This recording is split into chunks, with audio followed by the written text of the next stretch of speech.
65 potential jurors were selected in this murder case, and today we have 12, but only one is black. The Superior Court Judge Timothy Walmsley, as we just mentioned, who will oversee the courtroom, has acknowledged that intentional discrimination by attorneys for those 3 defendants appears to have shaped the jury selection.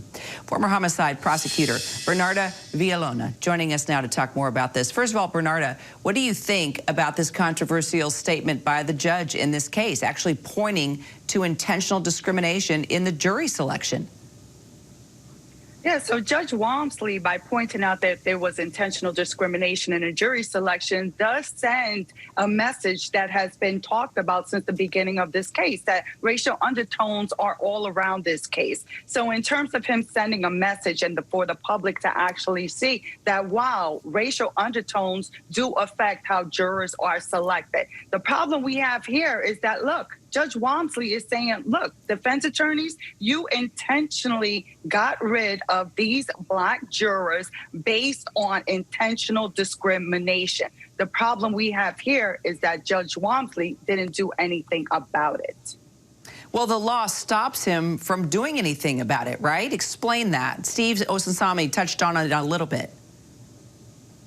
So in terms of the law itself, so it all comes from Batson versus Kentucky, which was heard by the United States Supreme Court, which is the court of the country back in 1986. So what did that case tell us? So that case told us that you cannot use your peremptory challenges to intentionally get rid of a juror based on race for intentional discrimination.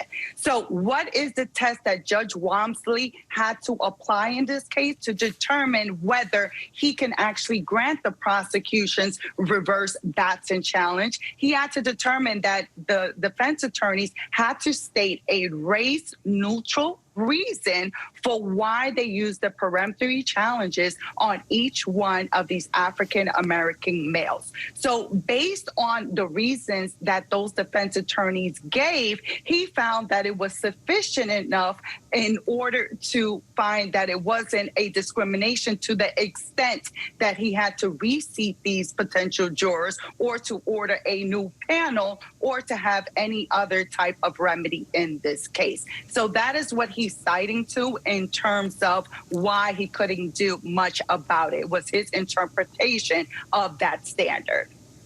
So this question really targets your expertise, and race is already a key issue in this entire case. We know that. Can the prosecution now use the judge's statements as a weapon against the defense?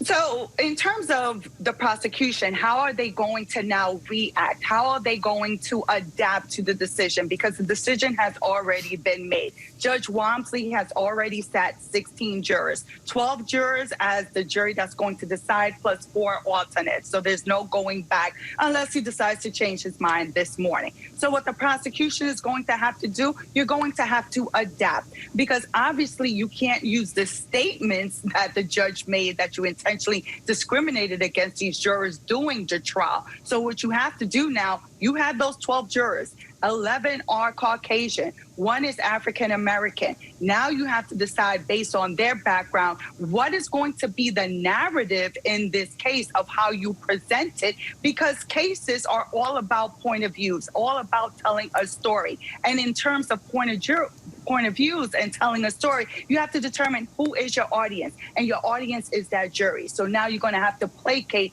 to that audience in presenting this case. All right, so let's talk about the composition of the jury here, as we just pointed out, and how it can impact the outcome, specifically in this high-profile murder case that is centered around race. Yes, there's 1 black male on this jury, but is it possible, Bernarda, considering what we have been through, this racial reckoning where we saw black, white, Asian, Hispanic, American Indian all come together and rally across this country and protest, is it possible to have in our minds, okay, just because it's predominantly white, doesn't necessarily mean they're going to be on the side of these white men, because of just the change in attitude we have seen within these protests and the diversity of color across the country? Absolutely. Kira, you're right. Just because there's 11 Caucasians on the jury doesn't necessarily say that, look, because they're there, that they're not going to find these defendants guilty, even if the prosecution proves their case beyond a reasonable doubt. That's not to say that. That's not the guarantee of what's going to happen in this case. However, it is a conversation that we have had throughout this country because of the past history of this country. Some of our minds are tainted as to, oh, wow, there's going to be 11 Caucasians on the jury, and this case is about 3 people from that same community having to deal with those 11 jurors from that same community that, based on their upbringing and based on their views, determined that, oh, wow, I had to go chase Ahmaud Arbery because he committed a felony, and I had to conduct a citizen's arrest, and doing that citizen's arrest, I was justified in shooting Ahmaud Arbery. So in terms of what are our perceptions about people, that is something that's going to placate the entire trial. I don't think that is something that's going to end anytime soon, just based on the history of the country and what we've seen in the last couple of years. I mean, you got to think, Kara, we're talking about Batson versus Kentucky, United States Supreme Court case. We're just talking about 1986, where the United States Supreme Court had to tell the country, look, you can't use peremptory challenges to intentionally discriminate on keeping a person off the jury because of their race.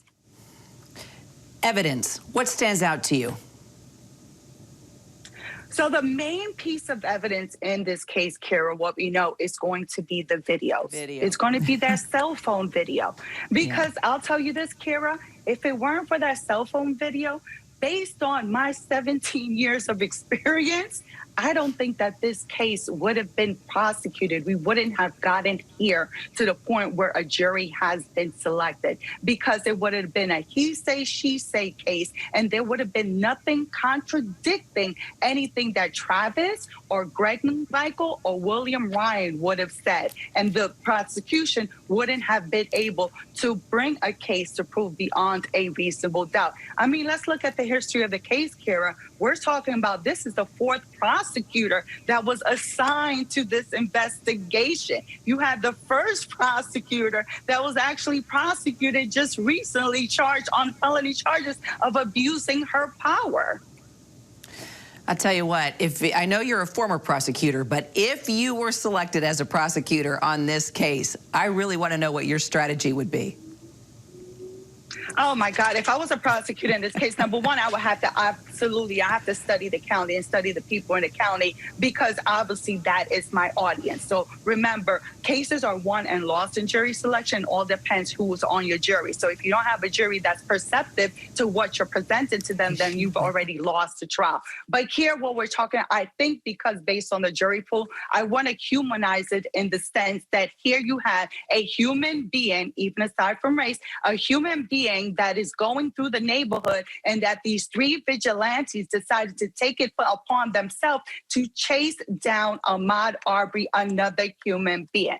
But let's take it a step further. What I will also emphasize on is that William Roddy Bryant, his truck, his pickup truck, that's thousands of pounds, is dented. And why is it dented? Because that truck actually hit Ahmaud Arbery as he's trying to get away from these men that are chasing him down. So I will focus on the human factor. I will bring it back to that these are humans, and just in terms of human nature of a person that's just trying to exercise his right and run through a neighborhood, walk through a neighborhood, be present in the neighborhood, and that these vigilantes decided to exercise vigilante justice and chasing them down and decide to play judge, jury, and executioner. Bernarda, I love your fire and your expertise. I know you are going to join me tomorrow through next week as we have gavel-to-gavel coverage. Appreciate you so much.